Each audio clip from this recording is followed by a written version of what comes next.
بسم اللہ الرحمن الرحیم۔ اسلامیات کے پیپر میں زیادہ تر کینڈیڈیٹس کے فیل ہونے کی وجہ ایگزامنرز کے ڈیمانڈ کے مطابق پیپر حل کرنے کی ناکامی اور سوال کے مختلف زاویوں کا نہ سمجھنا ہے۔ 2017 کی رپورٹ کے مطابق 2% ہی ایسے طلباء تھے جو کچھ اچھی کارکردگی دکھا سکے، وگرنہ زیادہ تر فیل ہوئے یا بہت کم نمبروں سے پاس ہوئے۔ اس پیپر میں اچھی کارکردگی دکھانے کے لیے ضروری ہے کہ پیپر حل کرنے اور جواب لکھنے کے حوالے سے ایگزامنرز کی بتائی ہوئی ریکوائرمنٹس کو سمجھا جائے۔ 4 سالہ ایگزامنرز کی جو رپورٹ ہے اس کو پڑھنے کے بعد یہ نچوڑ میں نے تلاش کیا ہے، یہ دیکھنے کے لیے کہ ناکامی کی وجوہات کیا ہیں۔ ان 5 نکات میں سب سے پہلا جو نقطہ ہے جو 4 سالہ رپورٹ میں ایگزامنرز نے بتایا ناکامی کی سب سے اہم وجہ، وہ یہ ہے کہ طلباء سوال کا جواب لکھتے ہوئے بجائے اس کے کہ کورس کا کنٹینٹ پڑھتے اور اس کو پروڈیوس کرتے، کوئی ریفرنس کوٹ کرتے، کسی کتاب کا حوالہ دیتے، انہوں نے ذاتی سخن فہمی پہ بھروسہ کیا اور خود ساختہ کہانیاں لکھی۔ مثال کے طور پر ایک سوال آتا ہے اسلام میں خواتین کے حقوق کے حوالے سے، تو وہاں ایگزامنر آپ سے یہ ایکسپیکٹ کرتا ہے کہ آپ کوئی میچور جواب لکھیں۔ میچور جواب کا مطلب ہے کہ آپ کو وہ سوال اٹیمپٹ کرتے ہوئے قرآنی آیات کا پتہ ہو جو خواتین کے حقوق کے بارے میں ہیں، ریلیونٹ احادیث کا پتہ ہو، آپ نے ان حقوق کے بارے میں کسی اچھے رائٹر کی بک پڑھی ہو جس کا آپ ریفرنس کوٹ کر سکیں۔ لیکن ہوتا کیا ہے، ہم سمجھتے ہیں کہ ہمیں اسلامیات کا پتہ ہے، ہمیں خواتین کے حقوق کا پتہ ہے کیونکہ ہم نے کہانیاں سنی ہوتی ہیں، اور بعض اوقات ہم خود بھی کہانیاں بنا لیتے ہیں۔ اور دوسری وجہ،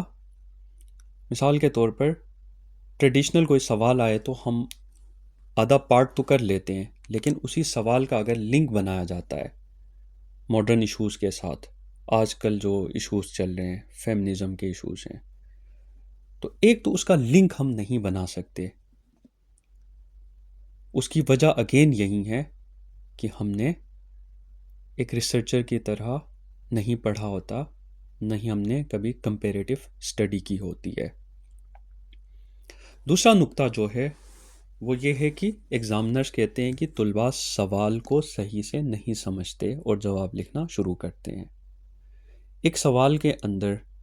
مختلف زاویے ہوتے ہیں، ان سب کو سمجھیں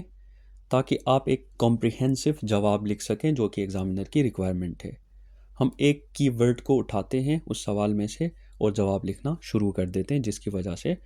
اچھے مارکس نہیں ملتے۔ تیسرا جو نقطہ ہے وہ یہ ہے کہ دور حاضر سے ربط، یعنی بعض اوقات سوال بنایا جاتا ہے، کرنٹ ایشوز سے لنک کیا جاتا ہے اس سوال کو، وہ ہم مثال کے طور پر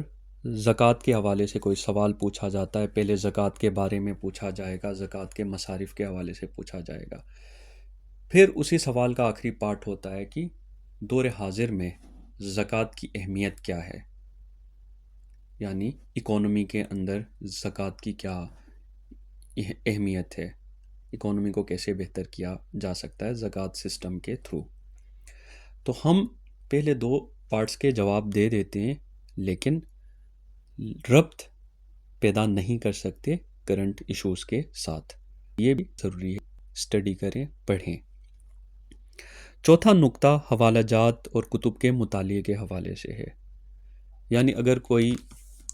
کینڈیڈیٹ کسی سوال کا اچھا جواب لکھ بھی رہا ہے، ریلیونسی پیدا کر رہا ہے، ربط پیدا کر رہا ہے، لیکن اس کے پاس کتابوں کے ریفرنسز نہیں ہوتے، حوالہ جات نہیں ہوتے، اور اس سے پتہ چل رہا ہوتا ہے اس نے کتب کا مطالعہ نہیں کیا ہے۔ آخری جو پوائنٹ ہے وہ یہ ہے کہ چونکہ اسلامیات ہے، اسلامک اسٹڈیز ہے، آپ نے ریفرنسز کوٹ کرنے ہیں، جواب لکھنا ہے، اپنی کوئی رائے دینی ہے، تو وہاں احادیث اور قرآنی آیات سے اس کو ثابت کرنا ہے۔ لیکن زیادہ تر لوگ یا تو قرآنی آیات کا حوالہ ہی نہیں لکھتے،